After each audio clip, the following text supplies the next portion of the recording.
Hello mga katalkers. Ang ganda-ganda talaga ng bansang ito mga katalkers. Wala kasing mga corrupt, walang mga buwaya, hindi ninanakaw ang mga flood control,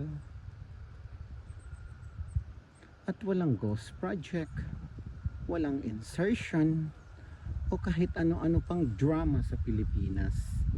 Kaya ang bansang ito, yayamanhin. Charot. Totoo naman.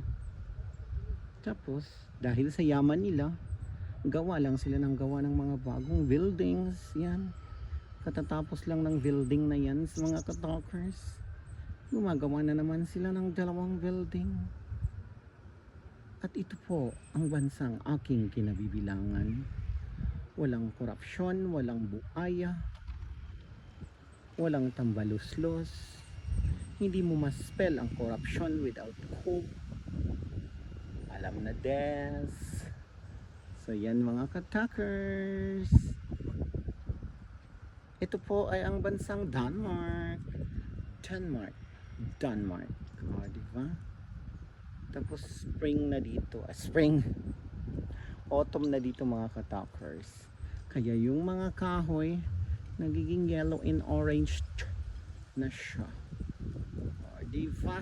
Have fun mga katakers, mga katakering.